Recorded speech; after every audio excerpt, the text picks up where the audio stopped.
it's a great experience to go at least once. You have to do it at least once while you're RVing. Welcome to the RV Entrepreneur Podcast, the weekly show for nomads, work campers, RVers, and entrepreneurs looking to earn a living or build a business while enjoying the RV lifestyle. This week's host is Jim Nelson. Let's settle in and enjoy the RV Entrepreneur Podcast, brought to you by RV Life. Hello again, I'm Jim at RV Life, and this is the RV Entrepreneur, but you already knew that, I'm sure. Did you know the big RV show in Quartzsite is going on this week? Well, maybe not, depending on when you're listening. And technically, it's not really an RV show. Nothing like Hershey or Tampa, at least. But officially, the big tent event, as many know it, is called the Quartzsite Sports Vacation and RV Show. RV Country is the exclusive dealer at the show, which means you're only going to find one dealer there. What you will find, though, is every RV accessory, service, and gadget that you didn't know you needed until you see it. But you'll also find RVers from all walks of life, in all sorts of rigs. You'll find scenic, remote, desert boondocking spots, only to find another RVer camped nearby in the morning. You'll find fun rallies and beautiful sunsets. And if you find yourself there this week, you'll find my guest camped out on Plamosa Road with the winds. Jenell Jones took over the Wandering Individuals Network a few years back, and she was one of my very first guests when I came on board as a new co-host here for the RVE podcast. Check out episode 302 to learn more. Renee and I have been to Quartzsite quite a few times over the years, and so has Jenell. She thought it would be a good idea to share what goes on in Quartzsite. So we run down the who, what, when, where, and why, all about it. Being that this is the RV Entrepreneur, I throw in a bit of the why not, as in what challenges working RVers may face when attending the big show. So if you think what happens in Quartzsite stays in Quartzsite, stay tuned for everything you need to know about the big RV show right after this brief message. Searching for the perfect campground can be overwhelming, but not with RV Life campgrounds. With user-generated reviews, RV-specific data, and real-world internet speed tests, you'll have all the information you need to find your ideal spot. Don't leave your camping experience to chance. Trust the experts at RV Life. Visit campgrounds.rvlife.com to start your search. Jenell, thanks again so much for being here. It's great that we ended up in the same park and we're able to do this. So this is a first, a live RV entrepreneur. Thank you for joining me. Oh, thank you for having me. How funny that in this small little town in way South California, we end up a fourth of a mile from each other in the same RV park. Amazing. And we didn't even know it at the time. And I was kind of hard up for a next guest, and Quartzsite is coming up. Yes. And you actually out of the blue said, let's talk about Quartzsite. And I agree. So normally on the RV Entrepreneur, I ask all my guests about their RV life and what it means to be an entrepreneur. I'm going to suggest listeners check out RVE episode 302, because you were actually one of my very first guests on the RV Entrepreneur when I came on board in August 2023. But here we are. January 2025, and you had this great idea to talk about Quartzsite and what goes on at the big RV show there every year this time of year. So this episode will drop the week of the big event. So I thought we'd keep it short, cover all the basics, but maybe you could remind us just quickly a little bit about the WINS, what that group is all about, and how did you get involved? Absolutely. Thanks, Jim. So I own the Wandering Individuals Network RV Club, WINS for short, and it's an RV club dedicated to the solo traveler. There's lots of clubs, good clubs, that I belong to some, but they don't really have a single component or solo component. If they do, it's just kind of an offshoot, whereas that's all we do. So my RV club goes to Quartzsite every year. We think this is our 23rd year. Wow. Yeah, nobody's really kept count of it, so I just called it 23. So we've been going many, many years, and it's really a great experience. If you know a couple of things, there's so much to see, but if there's a couple of tricks to make it a more pleasant experience that hopefully we can share today. I think we will. Renee and I have been there quite a few times. I know you have personally, and then now as the WINS. So let's dive into basically the basics. Who, what, when, where, why, all about the big RV show in Quartzsite. So who? Who are you likely to find in Quartzsite this time of year? First of all, the main attraction is the big tent. Yeah, we all call it an RV show, but technically it's a big tent show. They have one RV company that comes in and has their RVs, but it's mostly about gadgets, stuff for your RV. And I mean, that's everything from a homemade Indian blanket to shocks and roof repairs. It's everything in between. So that's kind of the main draw. But it's about 75,000 square feet of stuff under the big tent. So it's totally worth going to for sure. I think this year the dates are January 18 to 26. Mm-hmm. And we're talking about the big, they call it the big tent because you can't miss it. There's a big tent in town. So when we talk about who in terms of exhibitors, I always get the feel like kind of a big state fair, county fair kind of vibe. Because you got the cookware, you got the gadgets for the kids, and all sorts of RV stuff. So what stands out in the big tent to you? Like, is there any kind of theme you see? I mean, like you said, there's insurance, there's all sorts of, work campers news is often there. When it comes to exhibitors, who do you think? Who can people expect to see there?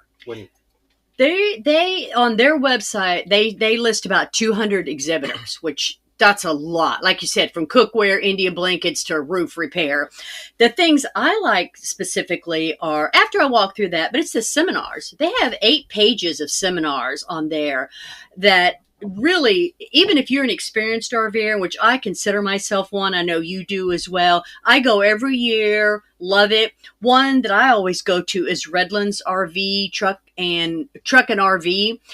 They explain very simply, why do you need a sway bar? Why do you need shocks? And you're like, I think I have them. Anyway, it's a great, easy seminar.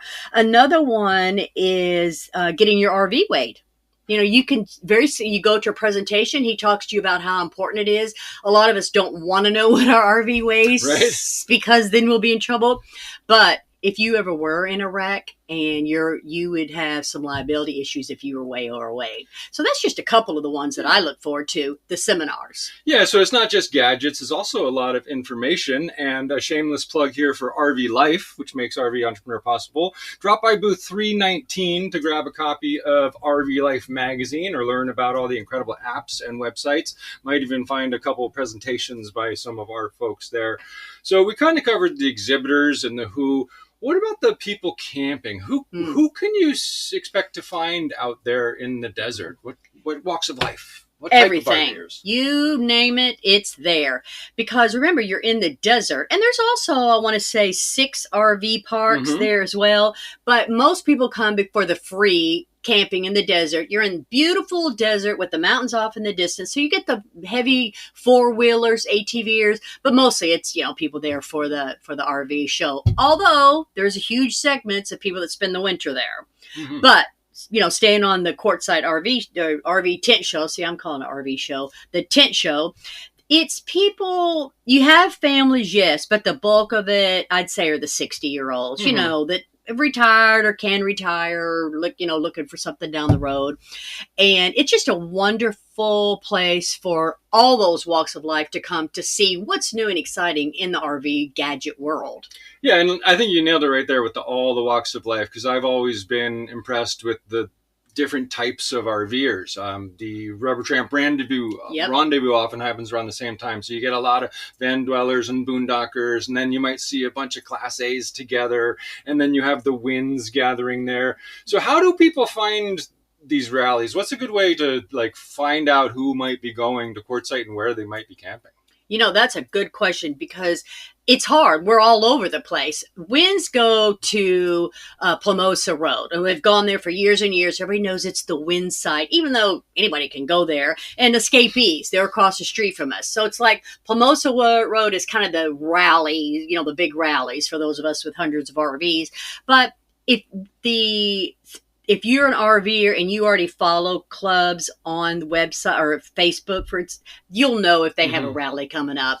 And if you're solo, you can always come and camp and hang out with the winds on Plamosa Road. We're about 2 miles down on the right. And when you're hearing this, you'll be there right now. So hopefully, that's right. We'll keep this short and sweet. We kind of covered the who, and we kind of talked about the big show and the what.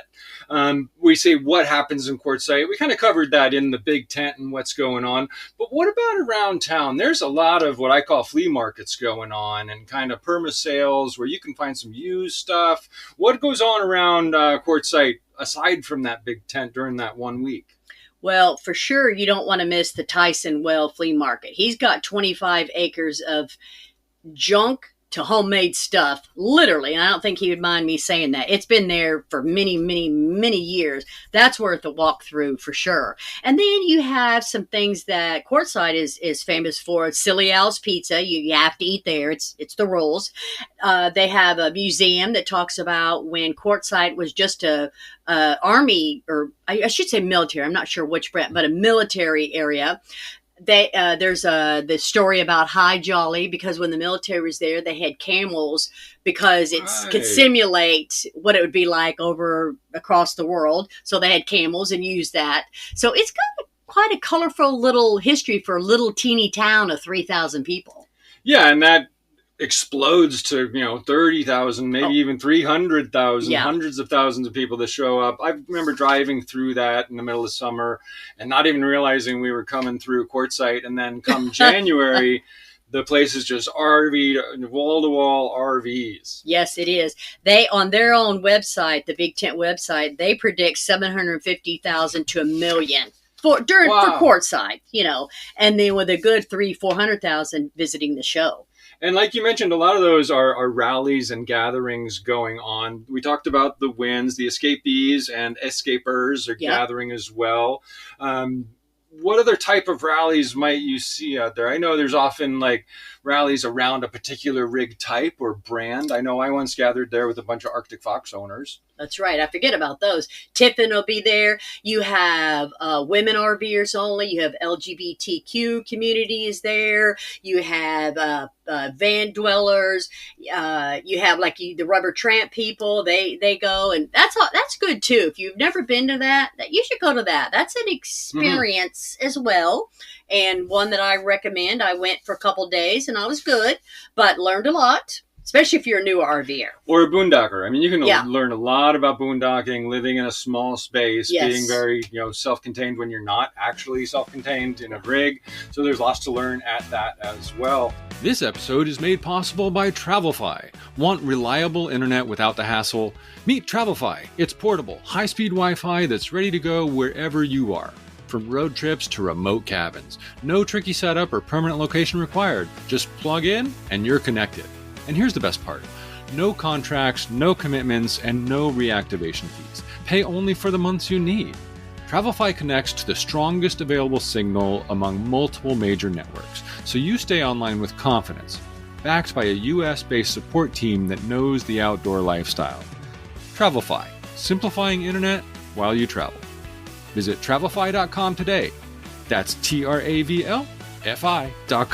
Listeners can save 15% with code RVE at checkout.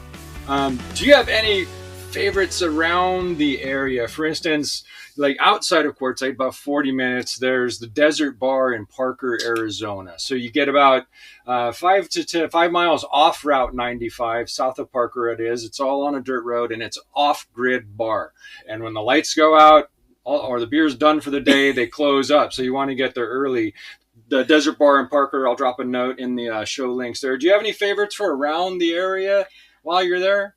Number one is the Desert Bar. You took my language from me, my talking point from me. And the other one is Silly Al's Pizza. That's so good. That pizza is delicious. And we went to a little restaurant. I can't remember. I just know how to get there. It's in a neighborhood, and it's a little small restaurant that is good. It's, mom and pop cooking, but it's in the middle of a neighborhood. I don't know where the zoning is. But frankly, when I get there, I enjoy the peace of the desert. I enjoy sitting and looking out and seeing miles and miles and miles of desert with 400 RVs around me, but still having that opportunity. It's so vast that in itself is just the beauty of being there.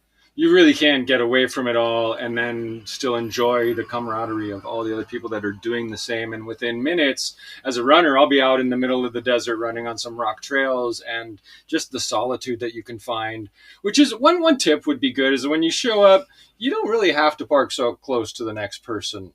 No. I see that happen a lot, where you park at night, and you wake up and in the morning and there's someone 20 feet away. So just a bit of etiquette there would be to, it is. Yeah. Unless it's a designated rally and you know the people, give people some space. Yeah, that's a big no in the RV world. It's just not good manners. It's not nice manners. It's, there's no law, but it's just not nice and manners. The next day you can go over and introduce yourself, and if you hit it off, then you can get closer together. But while we're talking about the what in Quartzsite, since this is the entrepreneur show and a lot of people listening are working, what are some of the challenges that go on? Like groceries, there's really only one small grocery store there, at least last time I was there. Mail, internet. What are your thoughts on working in Quartzsite, or the challenges that people might get when they get there? Yeah, and I appreciate you bringing that up, because I'm working. I'm going for work for my Wins RV Club. There are grocery stores. There's 2 of them. There's a couple dollar stores. There's a liquor store. Maybe I should put that first. There's a hardware store. So there is a few things, but I always suggest to people, make sure you have, like this week, I went to the Staples and made sure I had plenty of copy paper, ink, tone, and all that, because you're not finding any of that there. Right. And so for those of us that still have to work every day, internet connection's number one. I finally broke down and got a Starlink, because there's internet there, but everybody is on that internet. You're not going to get on. You definitely can't use that for working. But otherwise, it's a great opportunity to work. I get a lot done there before my club shows up and after, because if you're out there in the desert, after you've done your desert run or walk, there's nothing else unless you want to go into town and eat and go to one of the 2 grocery stores. It's a very simple, easy environment. I bring big projects and get them done while I'm there. So for the working side of it, it's a benefit. It's true. On that there's not much else to do then, once the show's over and the rallies have left, you're on your own. And I've spent some weeks there just to get work done. I agree. So who, what, when? This has been going on since 1984. And that's from their website. Last thing I heard, yes. I read. This year, the dates are January 18th through 26th. When will the Wins be there? The Wins will be there January 14 to 28. Although I'm going in 2 days, and there's already 3 or 4 of them there. But, going back to how old it is, just a funny little side note. It was started by a man named Kenny King, and he would go to Quartzsite to sell RV awnings.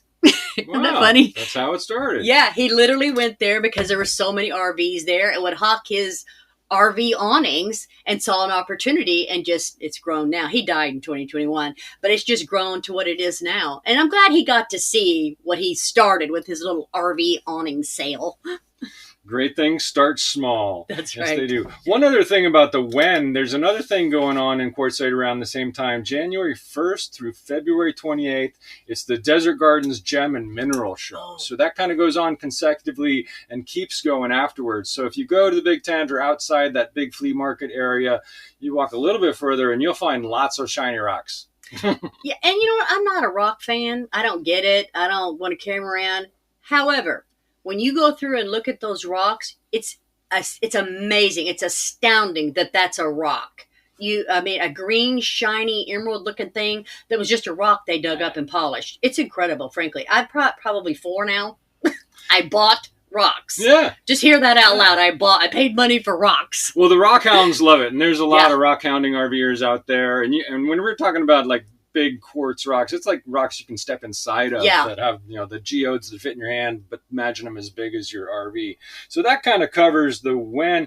Aside from like when is the best time to go, me personally, I like to go weeks before the big event, before it start getting crowded, so you can get to stake out your area, or arrive after the event now that I've seen it, and just kind of escape those big crowds. Because the first thing I noticed when I started going is like, if you want to get fuel, you're going to be waiting in line, going around some tiny little blocks, lots of RVs trying to get their propane filled. So when's your favorite time to go to Quartzsite? Well, I'll be there the 3rd. 2 full weeks before anybody gets there, but for that very reason. Now, to go to the show, you want to wait until it's either cold, windy, rainy. That's the best day to go, because while all walks of life go to the show, it's predominantly older, and they don't want to go out. I mean, I wouldn't go if I didn't know that was a good day to go. So you go to the show when it's cold, rainy, and then on the last day. Last day is the best day to go. The vendors are tired. They don't want to engage you in a long conversation to sell. You might get something at a reduced price. You might not, but you can quickly go through the booths without 10 people standing in front of you. Right, and a lot of those vendors will be trying to get rid of a lot of inventory and not have to take it home, so they'll be selling it cheap or giving it away. And we'll remind people that there are a lot of seminars going on, so you determine when you go around those seminars. Yeah. Go ahead and check out the calendar on that website. Check the show links for that, and see you there. So where? That's pretty simple. The who, what, when, where. It's in Quartzsite. It's off I-10, and you really can't miss it. No. There's a big tent, but where to camp? I mean, there's so many options. Like you said, there are RV parks in town, and we mentioned a couple locations, but they're called LTVAs. These are the long-term visitor areas. What are those all about? What's the difference there between parking in one of the LTVAs versus just out by Dome Rock or something? The LTVA that hundreds of people go to are La Posa South. That's a good one because it has services there. You can dump and get water and all that. That's great. It's a 14-day permit, and double check me before for the listeners, but I believe it's $40 for a 14-day permit, but that gives you access to the water in the dump as well. And it's super fun there. Lots happening. A lot of rallies are there. So if you like that, the winds go to Plamosa South because it's quieter. There's no services. You have to get a 14-day permit still, which I encourage everyone to do that. They rarely check, but you know what? That helps their numbers. That shows X amount of people came, and it's the law. We're supposed to. So anyway, you get a 14-day permit on Plamosa where we go. It doesn't cost anything. But if you get off, it's exit 17, I think. And so if you get off and go to the right or go to the left, you'll start seeing them. They're dirt roads. There aren't big signs. Some have signs, but you just get down there and drive around a little bit, come during the day, drive around a little bit and see where you want to park and pull over and park. It's a great freedom. Yeah, and so the LTVAs, long-term visitor areas, they have a dump station, there's water, and I thought there was bathrooms at one of them. If not, they do have basically the services. And the 14 days means you can stay 14 days, leave for a couple days, come back and get another permit for 14 days. And like we said, no one's really out there checking, but these do support the services that are offered. Yeah. So you can camp anywhere. We talked about Plamosa. Another place that people talk about is Dome Rock. Can you think of any areas that people camp that come to mind that might have landmarks that they might want to Google and check out? Any favorite spots? Honestly, my favorite spot is Plamosa Road, and I've been to La Posa and I've been to Dome Rock, and that's it. And then I did drive through the RV parks. I've got about 7 or 8 of them there. Some of them have seen their good days and some haven't, whatever. But the thing I found with the RV parks is you had to book months in advance, and they are quite expensive for what you're getting. Yeah, a lot of people are there for the season, so it's often hard to get a spot. Yeah. But really, the only reason I see to go to Quartzsite is to go out into the desert and get some boondocking in, and then hit town and back. So we mentioned a couple of those places that that are popular. And Plamosa is really fun because you can just drive around and see rallies going on or just areas. And if you see an area of rigs that are similar to yours, I bet if you show up, you're going to be welcomed. But speaking of those Plamosa Road and the rallies going on, you mentioned Escapees RV Club. They will be hosting their happy hour, the party on Plamosa, on the 22nd, I believe. So I guess that was yesterday if you're listening to this live. Yeah. Yes. It's always a good time. I don't care when you're listening to it. There is hundreds and hundreds of people there, a real big band on the stage. Super fun. We always go down. I'm an Escapee member too. And we go down there and support them. Since we're talking about that, do you have any favorite memories? One of mine was we kind of had an informal group of friends called New RVers with a U, like a umlaut over the U, the New RVers. And we showed up, and one of the couples that joined us were sword swallowers. So they were circus performers. They met because they both had injuries from sword swallowing, and they were incredibly talented for what they do. And they held a performance for it might have been an Airstream or a Class A rig rally next to us, and we went over. A huge crowd gathered. They passed a hat, and it was just an incredible experience to see that going on. Do you have any unique memories of rallies or events that went on, or is the Winds the one that stand out the most? Well, I've only been to the Winds one because I learned about it through my RV club, Wandering Individuals Network. But last year, we had a very, very good turnout. Lots of people had a tent set up. Everything's going great. And for the first time in like years and years, it rained for 3 days in a row. My tent collapsed. My food collapsed. The tables were the sand was washed out. I had speakers ready for that day. They show up and are looking at me. I'm like, I can't fit 200 people in my rig. I don't know what to tell you here. So, I like to remember that this is a journey. It's not a destination. It's funny now. At the time, it wasn't funny. And then 2 of the rigs started leaking. So oddly, they came to me to find out how we could stop their rigs leaking. Put this towel over the window. I don't know. So the good memories I have are being able to bike ride down the road into the desert. I like watching the sunsets. They're incredible there. I like sitting on my lawn chair. I put it on top of my roof and looking out over the desert. It's just a serene, quiet place to be. And that's when it's not flooding or your tent's collapsing. That's how I think of. Those are my good memories. I wish I had a flamethrower, sword swallower memory. I don't. But it's just an example of the total diversity of the walks of life. And when we talk about, figuring out where you're going to be camping, be on the lookout for the little signs, because one of them might say nudist camp ahead. Oh, yes. And you can end up camping in the middle of a bunch of nudist people that may welcome you, but just be aware those kind of things do go on. And we talk about the flame throwing and that sort of thing. You might find a younger rave camp or older rave camp. That sort of Burning Man burners might be headed out there to go and experience that kind of stuff. So it's all the walks of life, like we said. But the final would be like, why? Who, what, when, where, why? Why go to Quartzsite? Personally, I think every RVer needs to go at least once. I completely agree with you. It is a must-do, that and the Hershey Show, and even Tampa anymore. It is a must-do in your life. Number one, you don't know all the gadgets you need for your rig yet.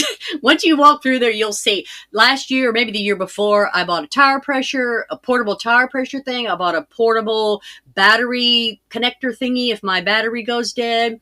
And I bought a tire monitor to monitor my tires. So I didn't even know about those things, frankly. So you don't know what you need till you see it there. And I bought some dishes and some Tupperware and all kind of crap. Flags. I bought flags and all. But that's another reason to go. And then number 2, it's a great experience to look back on. Anywhere you go where there's 100,000, a million RVs, that honestly doesn't feel like a million RVs until, of course, you're trying to get gas, like you said. But it's a great experience to go at least once. You have to do it at least once while you're RVing. And everyone's welcome. We kind of mentioned these different rallies going on. And one of the things that happens at those rallies is rig tours, like you mentioned. So if you want to, explore a different type of RV, I'm sure you could find a rally going on and people will welcome you to do that. But another reason to go, connecting with others, like we're talking about. Why not attend? What would be the reasons not to go? We mentioned the crowds. So I went the first year and it was exciting. And then the couple following years we decided we don't need to come anymore because we're sick of the crowds, the poor cell service. Is there any other reasons that you got to go? Just believe me, if you've never been, you got to go. But what other challenges might people have there that would prevent them from going? Well, like you said, the crowds are number one. But if like we discussed, go on a cold, windy day, go to the last day, go to the gas stations at 10 o'clock or 6 a.m. And it's doable. It's workable. Just like anything with an RV, you must be flexible. It's that.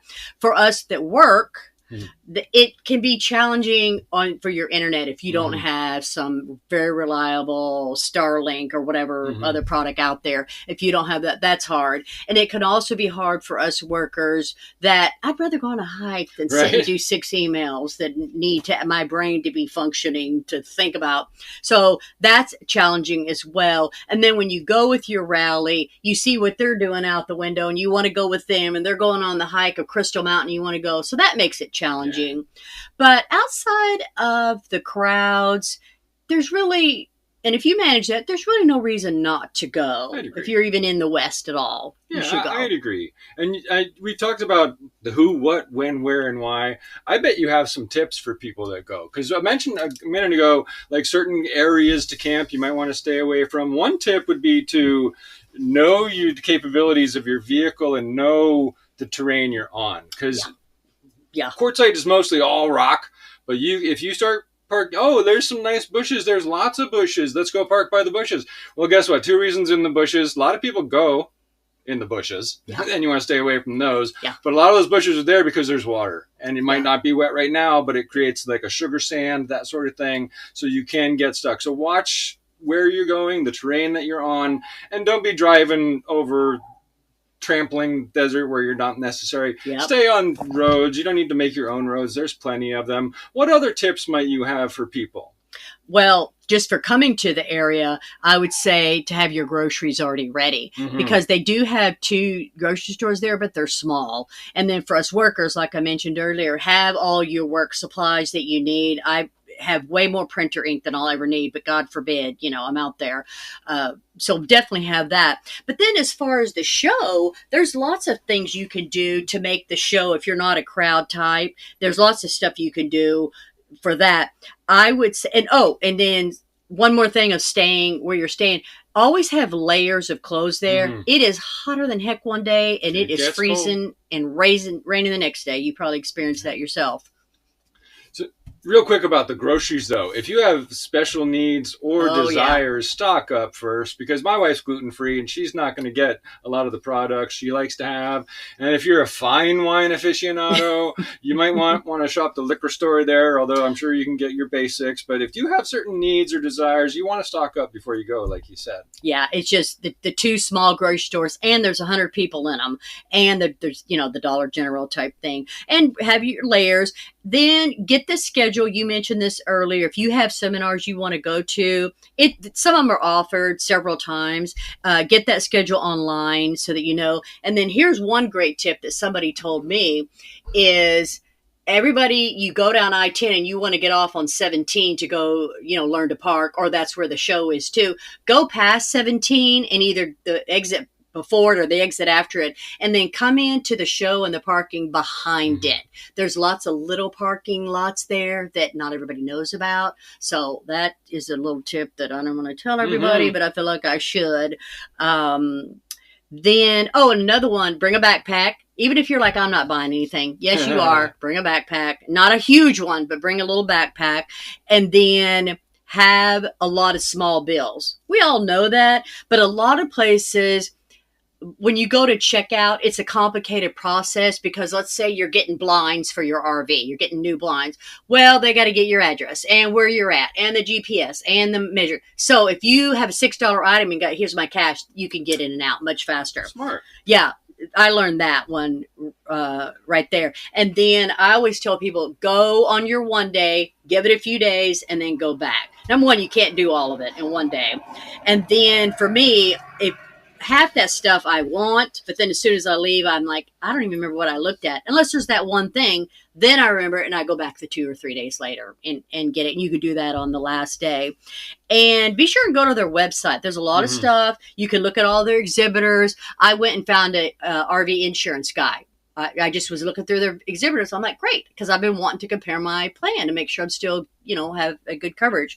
So that would be my tips for it. The backpack for sure. Not one of them big bulky ones. I like to put the backpack in the front so I'm not hitting people or knocking over the vendor's display, right, which I now own. But it's a great place to go if you're prepared for it. Another thing, as you're doing the schedule and being prepared, they have live music too. There's a lot of live music, so you can always, go to there one night. And it's attended well, but it's not as packed as you think it'll be because older people tend to not go out at night. For people who are staying longer, like maybe a month or so, and they're boondocking, they're coming to town often, what about mailing? I understand you had we shipped some things to you once. Is there a pack and mail service there in town, or how do you get mail? You mail it to the post office, general delivery, the zip code, general delivery, Quartzsite, zip code, and your name. And then you go pick it up. I couldn't believe it worked, but it actually does. And especially at that post office because they get so much of it. I've often thought every time I go there, I'm like, I'm going to open and pack and mail here because this is a service that is needed for, a couple 3 months months out of the year. Yes.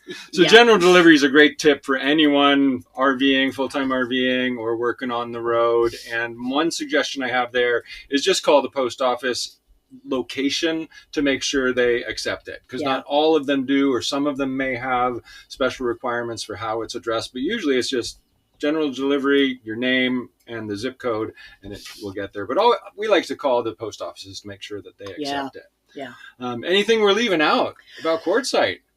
No, I would just say if you are a solo RVer and would like to come and stay with the WINS, the Wandering Individuals Network, please, you're welcome to do it. We just ask that you be a solo traveler, and we're an older crowd. We don't have little kids there, so they're welcome, but just know that it is not a small child friendly environment at all. And they can look at our website and get our GPS coordinates, and they're welcome to camp with us for 2 weeks. And that website is winsrvclub.com.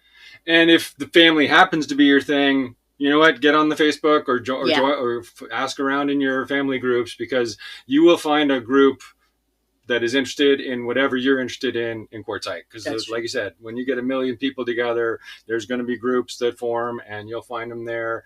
And check the show notes here for links to everything we talked about, and maybe we'll see you out on Plumosa Road. Yes, thanks, Jim. I appreciate it. I hope to see you out there. How funny we run into each other again. Isn't that amazing? Thanks again, Jenell. What happens in Quartzsite stays in Quartzsite. Well, except for all the memories you'll take with you, and whatever goodies and gadgets you come home with from the big tent. My biggest advice for visiting the queue is to go early, or stay late. The best times I've had in Quartzsite weren't during the big show at all. I think early winter, or just before spring starts heating things up a bit, is a good time to enjoy some solitude in the desert. Once the crowds thin out a bit and it's easier to get around town, it's a good time to get in some boondocking and hunking down to get some work done. But if you've never been to the big show, you've got to go. In fact, I think it's a requirement for any new full-time RVer. Cruise the big tent and check out all the gadgets. Grab yourself some fudge. Drop by the RV Life booth and tell them you heard about it on the RV Entrepreneur. Then meet up with fellow nomads or make some new friends. Heck, reach out in the RVE community group on Facebook right now. I bet you find some of us there. One thing you will find in Quartzsite for sure is a good time. But no matter what you're looking for, remember. So you don't know what you need till you see it there. This episode is made possible by Travelfy. Want reliable internet without the hassle? Meet Travelfy. It's portable, high-speed Wi-Fi that's ready to go wherever you are. From road trips to remote cabins. No tricky setup or permanent location required. Just plug in and you're connected. And here's the best part. No contracts, no commitments, and no reactivation fees. Pay only for the months you need. Travelfy connects to the strongest available signal among multiple major networks, so you stay online with confidence, backed by a US-based support team that knows the outdoor lifestyle. Travelfy, simplifying internet while you travel. Visit travelfy.com today. That's TRAVLFI.com. Listeners can save 15% with code RVE at checkout.